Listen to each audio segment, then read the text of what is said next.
Hello, you're watching RPTV News, and my name is Kedar Ahmed. In Regent Park, the issue of neighborhood security has been an ongoing point of interest for a long time. The Neighbourhood Community Officer Program, which was launched in Regent Park in 2013, has had a significant impact on how policing is carried out in the area and how policing is perceived. As defined by the Ministry of Public Safety, community policing is philosophy that promotes organizational structure that supports the systematic use of partnership and problem-solving techniques to proactively address immediate conditions that give rise to public safety issues such as crime, social disorder, and the fear of crime. Since the inception of the Neighborhood Community Officer Program, Folks Media Arts Center has had close relationship with the program, creating a series of 6 episodes titled Meeting Your Neighborhood Police. The project was a collaboration between Folks Media Arts Center and the 51 Division police officers.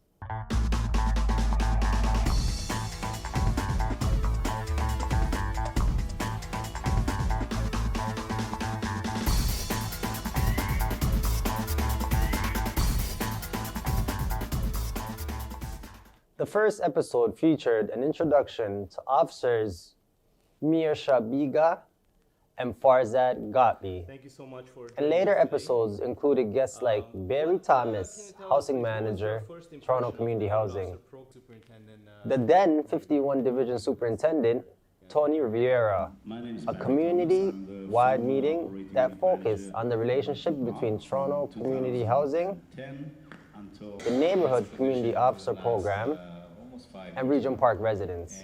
And finally, in episode 6, RPTV traveled to the Church and Wellesley and St. Jamestown neighborhood to meet with officers Rob Chevalieri and Amber Smith.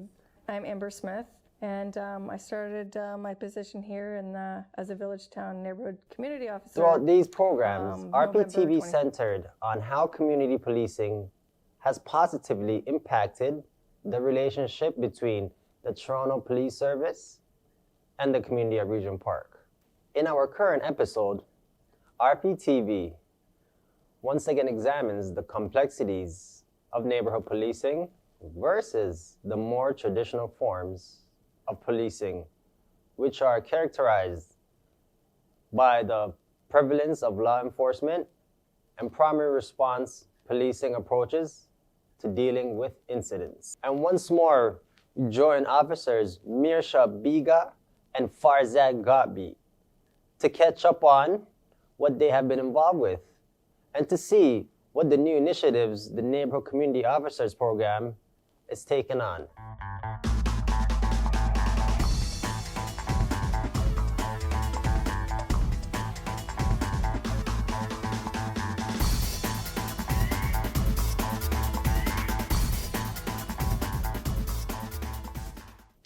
Please introduce yourselves and tell us a little bit about your role as a neighborhood community officer in the Regent Park community. Well, I guess I'll go first.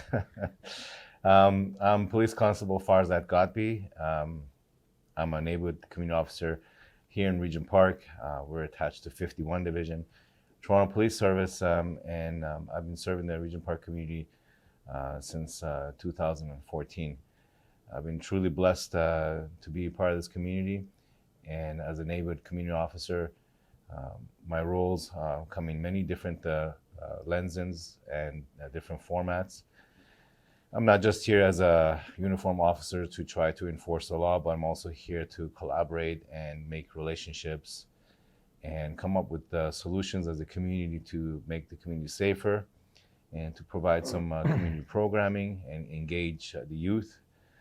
Especially the youth that we have here at Regent Park. We have so many. We have so many resources here as well, youth centers, community centers.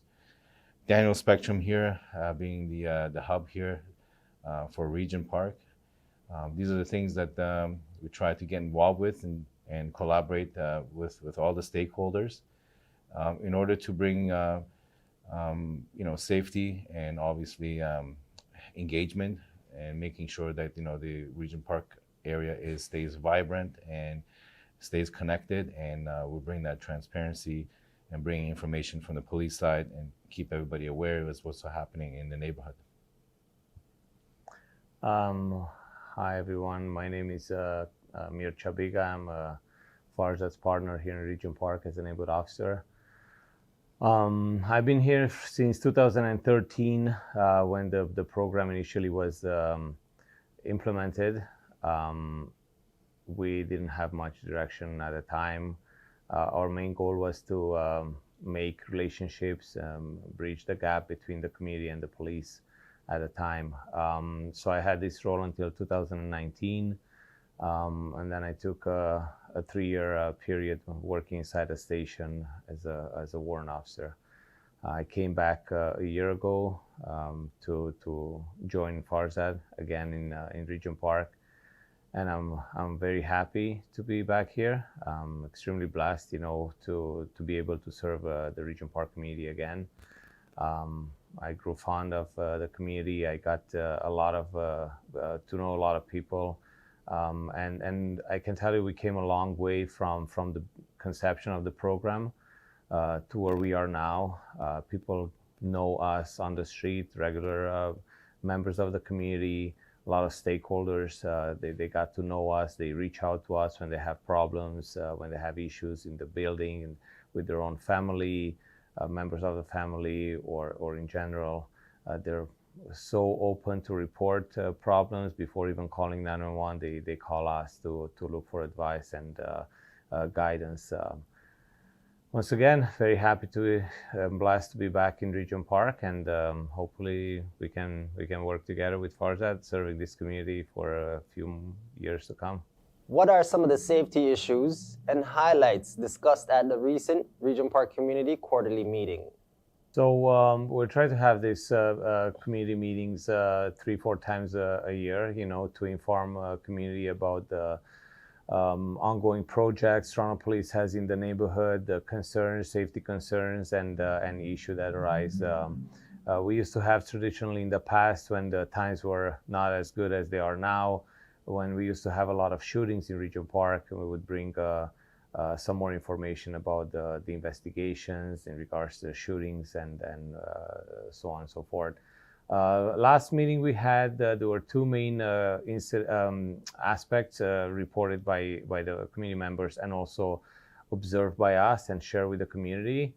One was the electric scooters, and the second was the fireworks being used in the park by teenagers, most of the times in an unsafe manner. So again, we addressed that issue. We were able to identify a few of these youth, running around with fireworks and shooting at each other. This is an ongoing issue. We had it for the past probably 10 years that kids get their hands on fireworks and use it, inappropriately. In terms of the electric scooters, it's a work in progress because there's a lot of overlapping between municipal bylaws, provincial legislation under the Highway Traffic Act, and it's a work in progress on our part, trying to get a little bit more education from traffic services in terms of having a uniform approach. We can see the dangers and the issue getting out of hand a little bit. Obviously, when there's no response from the police and there's no enforcement, that comes with education, comes with this enforcement. People tend to take it to the next level until it becomes a real danger. We see people on sidewalks. The speed of these scooters should be limited to 30 kilometers an hour within the city of Toronto. Some of them are way higher speeds. Children up to 16 years old should have a helmet. There should never be 2 people on a scooter at any time. But we see this happening more and more often, and we're fearing, the consequences are going to be unfortunately, pretty bad accidents can happen, and that speed, without a helmet, it's pretty much a disaster. If serious accidents can happen. So we're really pushing, to have this campaign out and developed and put in practice sooner than later, so we can start educating people. And at the same time, unfortunately, sometimes we might have to lay charges again under the bylaw, the City of Toronto bylaw, or the Highway Traffic Act. We were fortunate not to have any shootings this year in Regent Park. We're very proud of that. Part of it, as one of the members of the community was saying, is that the redevelopment. I can tell you, Regent Park changed drastically in the last 15 years. There's so many more opportunities. We have a lot of condos here, a lot of businesses, a lot of agencies that are working. It's part of the downtown core now. It's not an isolated neighborhood that has no opportunities inside. Now it's changed a lot, and then that's reflected in the behavior of the members of the community and the criminal involvement of the members, which is definitely less than what it used to be. How critical is it for Regent Park community to work in collaboration with Toronto Police, Toronto Community Housing, and the other safety networks and other stakeholders as well? This is probably the most important thing that we noticed over the years, as being the most powerful tool we can have for a safer community. It's communication and collaboration between agencies, between community, more community members getting involved. You can solve so much just by having an open dialogue and communication with the other stakeholders. And many times, and we're talking about prevention, that can be only accomplished by communication and having an open line of communication. I can tell you perfect examples with neighborhoods, with the schools in the neighborhood when we had incidents. And a previous command of the school was not so open to having police involved in certain incidents that would happen within the school perimeter, but the parents would reach out to us because they knew us from a longer time, looking for advice. And just by being aware of the problem and being open and able to connect with the students and have no charges laid whatsoever, just having a information session and cautioning these children, bringing awareness of what can this behavior lead to. We were able to solve problems, again, not laying any charges, just by simply bringing awareness and having these conversations with those students. But that's not only in relation to schools. We have Toronto Community Housing, they're reaching out to us all the time, and we're using their support many times as well when we have investigations, when we need their support. And members of the community coming to us again, as I said before, bringing things that are like in a very incipient way, just nipping in the bud, you're able to address before it becomes a bigger problem. We're able to, just being aware of some brewing issues, we're able to attack them and to address them, and along with the other stakeholders, find the best solutions, for the specific issues. So yes, as you said, communication is the key term here, and this was from day one of the Neighbourhood Officer Program being implemented in Regent Park. This was our main goal, to build bridges, to build the trust with the community so they can open up to us, not seeing us as being on one side of the fence and the community being on the other side, which was traditionally before this program was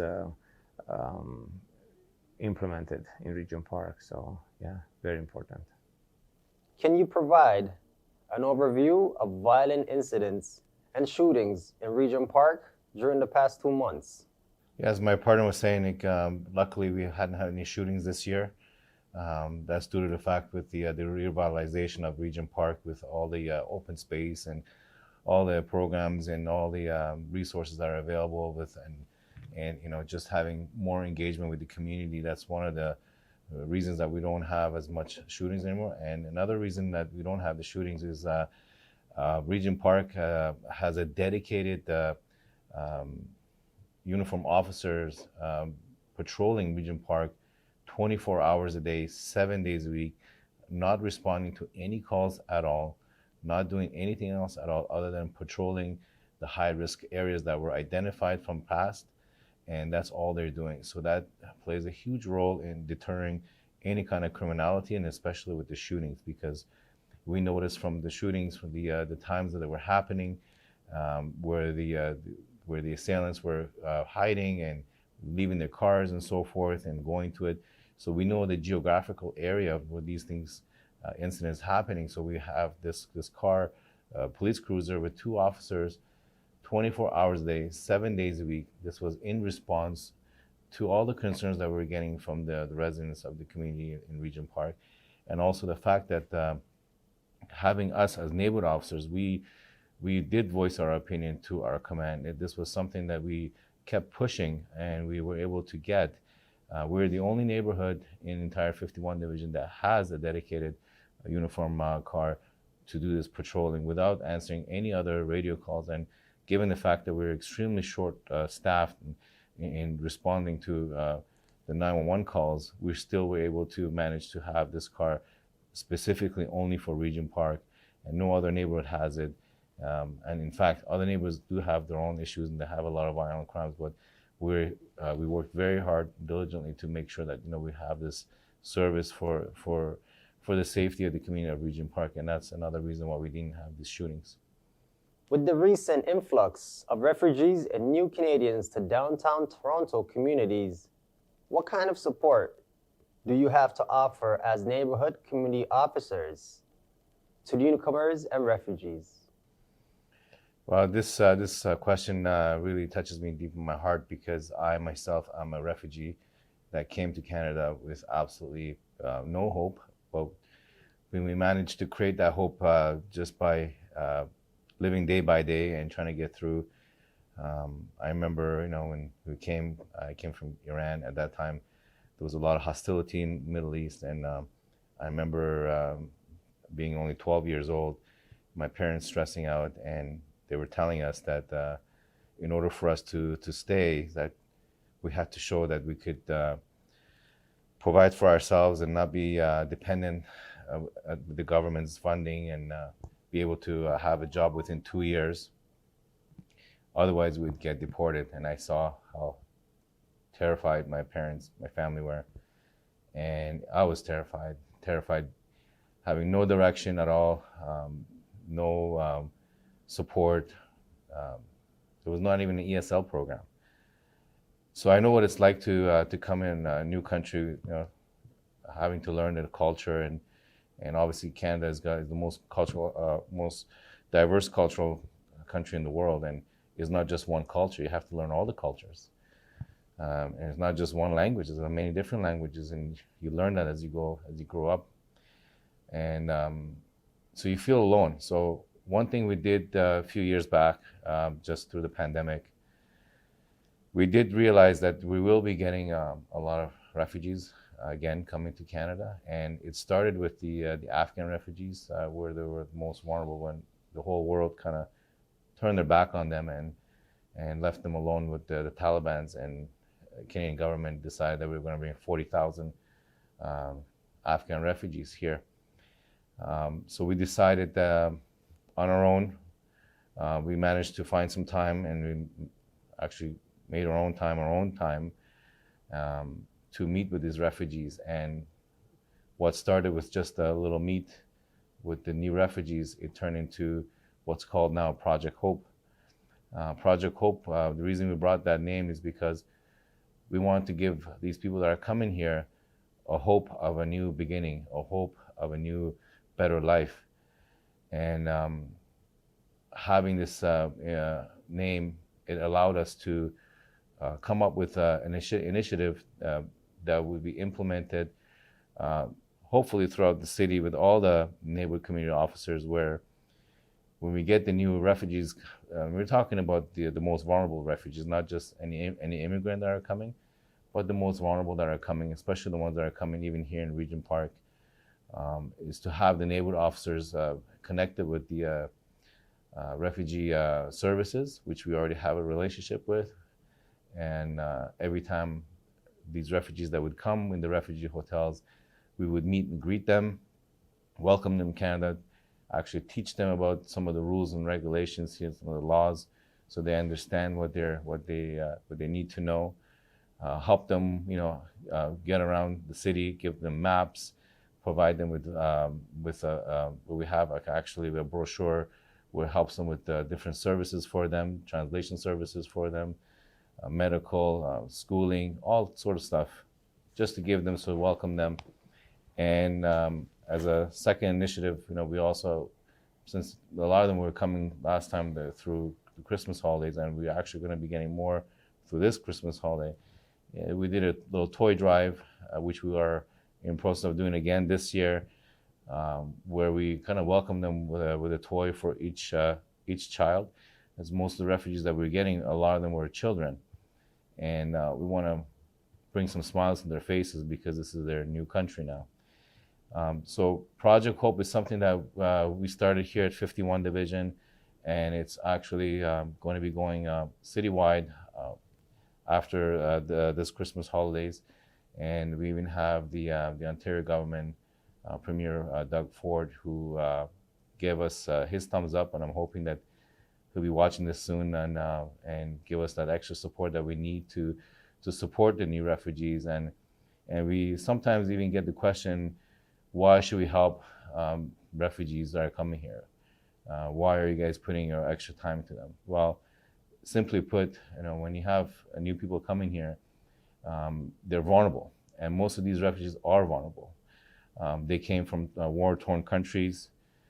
As everybody knows, right now we're going through many different wars around the world, and some of these refugees are going to end up coming here. And in order for us to make that connection is to make sure that they don't get further victimized.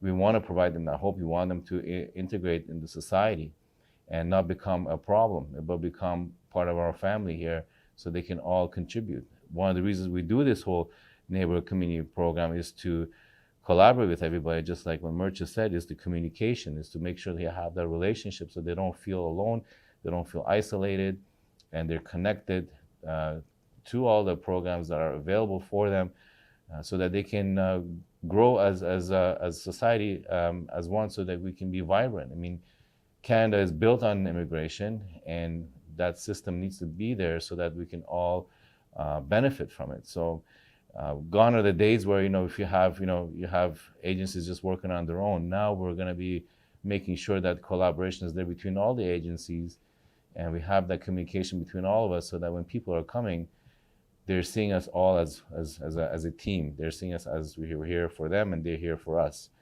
And we're really proud of having this Project Hope, and we're hoping that with the new refugees that are coming, we're able to sustain this program through having this community town hall meetings, so when they do come to our neighborhood here, and even in Regent Park, we meet and greet them here and make sure they're connected to any kind of social services that they need, or youth services, or so forth. And just have that a connection with the police, to have that trust in the police, because even myself coming here, having the background with the police and the government back home, you couldn't trust them. So most of them are coming with that mindset, and we don't want them to feel that way when they're coming here. So we want them to know that they can actually talk to a police officer. They can have those relationships with us, so they can trust us. So that's the only way we can grow as a society. That's the only way that we can stay in the beautiful country that we have now. I still believe we do have one of the best countries in the world, and we have one of the best police services in the world, where we can have these kind of conversations, right? So we can have that ability to have our free opinions, and be able to be inclusive and not feel isolated. So we're really proud, and we're really happy, and you're going to be seeing our posters actually coming out very shortly about our toy drive for Project Hope for this year. It will start November the 10th till December 10th, and hopefully we're going to drive to the refugee hotels on December the 16th, where we're going to we will have approximately 1,000 children that we're going to have toys. And if anybody can donate a new toy to 51 Division, they can do so. We much appreciate it, because we are asking for whoever can help to just drop a toy at 51 so that we can welcome them for their first Christmas holidays here in Canada. In the context of the Israel-Palestine protests in the city, have you seen rise in hate crimes?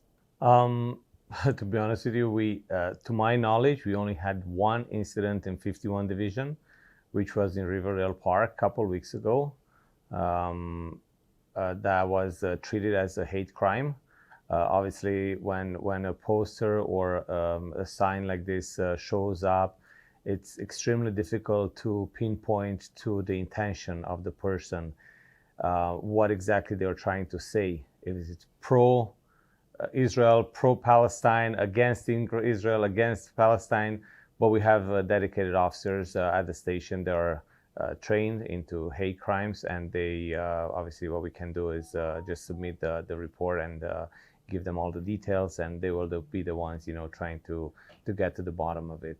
I think we're very fortunate to as I said, have only one of those incidents. We know our officers in the community response unit, they are more busy than usual with demonstrations and protests, but to my knowledge, they're all been pretty decent, and there were no major incidents, no violence involved, as nothing compared to what we had during G20 or stuff like that, right? So most protesters, they're expressing their right to have their voice heard.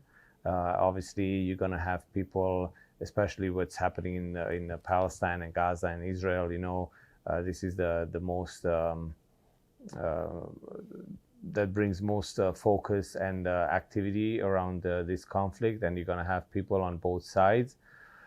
One thing we are extremely grateful is that the command of Toronto Police Service is extremely open to hearing both sides of the story, not treating only on one side. We had meetings, the chief had meetings with the officers of Israeli descent, and also with officers, Muslim officers, who are probably feeling closer to the other side. But in the end, we're all here Canadians. We're all here to make sure that the society is safe. We have to put aside, our personal beliefs when we're serving the community. We cannot show being partial to one side or the other.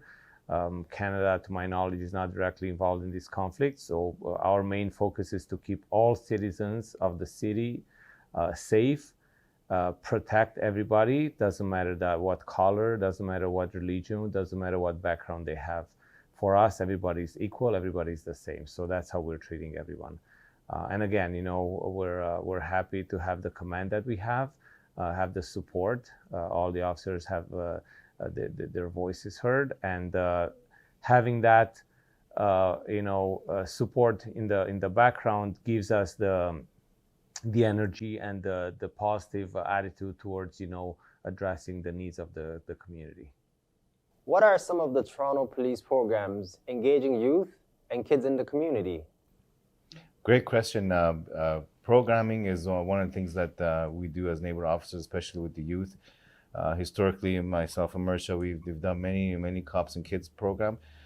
It is called Cops and Kids. We get a little bit of funding that will help us put that money towards any kind of youth programming that we can come up with here in Regent Park. In the past, we've done the bike club with the bicycles, where we had kids attend, and we gave them bicycles at the end of the program, will be their own, and we teach them the rules of the road. We teach them about safety. We actually put them through a course where they get sort of taught on how to ride a bike safely on the road. We've had fitness programs where we use the community center, where we had a group of youth, and including for the first time we've, as far as we know, a female Muslim hijabi, where joined our fitness program, and it allowed to open up other hijabi Muslim girls to come in and to try to do the fitness program, which was a huge success for us, and that led into boxing program. We had the basketball program, soccer program. These are things we keep trying with different programs, just to sort of have like a wide variety, a spectrum of different programs, so we can provide for a lot of different youth, because not everybody wants to just play basketball or just soccer. So we try to see what we can do and allow that whatever time that we have, and so put sort of a program together, see what the interests are, and the programs usually run about 2 to 3 months, and where they get to know us a little bit more on a personal level, and we actually bring other officers. We bring officers from the road, so they get to see them as well, and to build their relationships with them. And at times we even had our command come to the program so they could welcome them and sort of like have that introduction, so they could see that, you know, we're all in support of having youth programming. It's important to encourage the kids to stay active.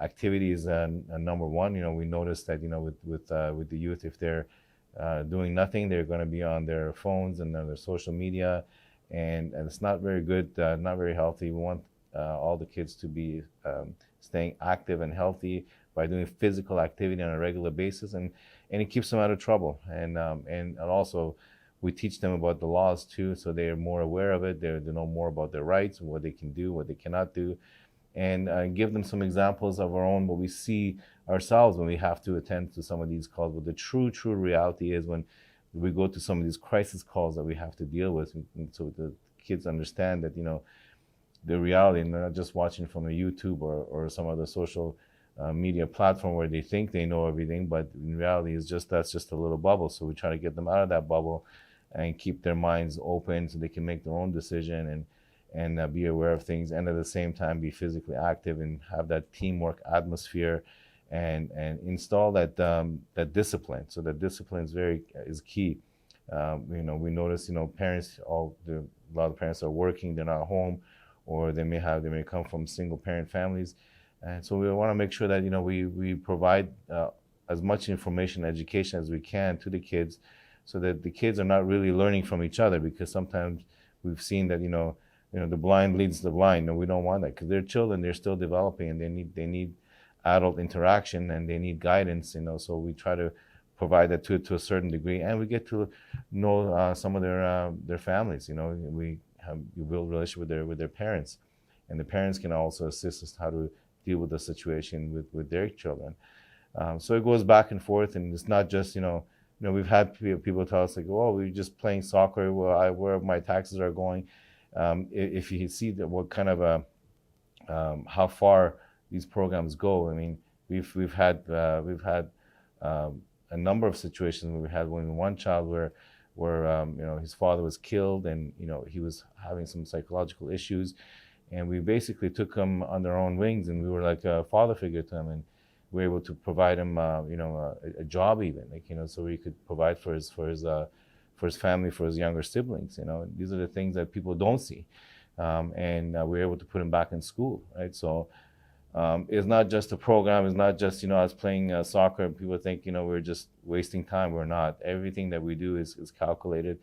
This Cops and Kids program, we really love. I mean, not too many other police services have them. We're one of the few, and we couldn't thank them enough, because they give us the support to do this, and we make sure that funding gets used in the most positive way, so that they can all benefit.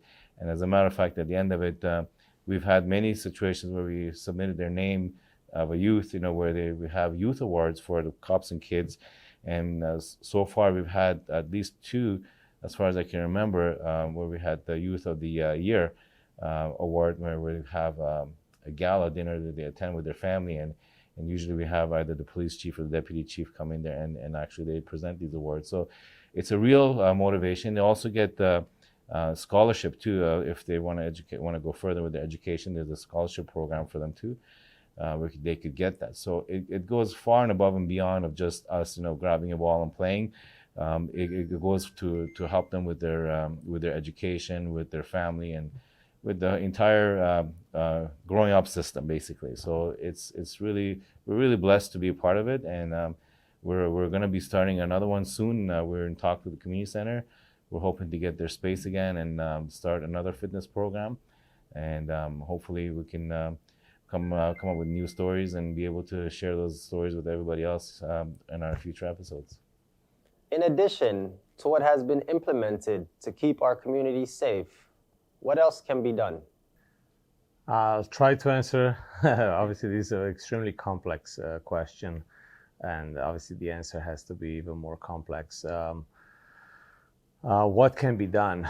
Well, first of all, the first step was done, from Toronto Police perspective, but by creating this Neighbourhood Officer Program. I can tell you, based on the success of the Regent Park Neighbourhood Officer Program, 51 Division is now the leading force within Toronto Police by having 6 different neighborhoods.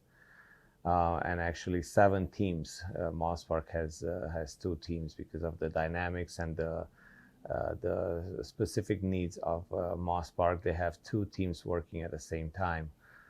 So I think it's very important to have this from our perspective. You have a different level of appreciation of knowledge of the community.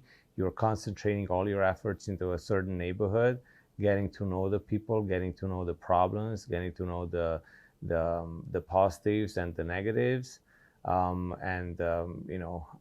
Obviously it's a huge plus from the traditional type of policing, when you go call to call trying to apply a band-aid to a problem. From a municipal and provincial level, it's difficult to say. I mean, Regent Park had a lot of funding by having the revitalization, all the old buildings being demolished and a new vibrant community basically being built from the ground up. The people also are being more mixed. The residents are not only the traditional Regent Park old residents. There were people brought here, from different parts of the city. You have condo owners, you have students renting in this neighborhood because it's so close to several universities that are downtown. And just proximity to downtown makes it a extremely viable alternative for many people to live here and thrive here. It's a serious question that obviously one person can't provide a complex and definite answer. But definitely, from my personal perspective, I think it would be extremely beneficial to have more involvement in the parenting aspect of the where we see everything going south and most children then get in trouble and they choose a criminal lifestyle. It's usually because of the family dynamics, because we see children growing up in Regent Park, and just saying that anymore doesn't it's not an escape. You cannot use that, I grew up in Regent Park, there's no opportunities. Yeah, there's a lot of opportunities in Regent Park right now, and we see children going to the same school, going to the same after-school programs, having the same teachers, living in the same buildings. Most of them are extremely successful, and a handful of them are not. So it's not because of the neighborhood, it's not because of the school, it's not because of the other aspects. Unfortunately, it is the in-house dynamics that's going on, and unfortunately, single parents and disorganized families, tend to have they're brewing problems, and they're creating a perfect environment for the children growing up in that household to choose the wrong path in life. So I think a little bit more funding and a little bit more willingness from different agencies to work with parents and supporting these single parents. I think it would be extremely beneficial in order to tackle the problem when the children are still young and they still didn't decide on which way they're gonna go. Is there anything else that you would like to add? Well, we want the community to know that we're here again. We're back together, and we want to continue to serve the Regent Park community. And we want to do more of these episodes, and we would love to introduce other neighborhood officers too, so they can get a better understanding what other neighborhood officers as well in 51 Division.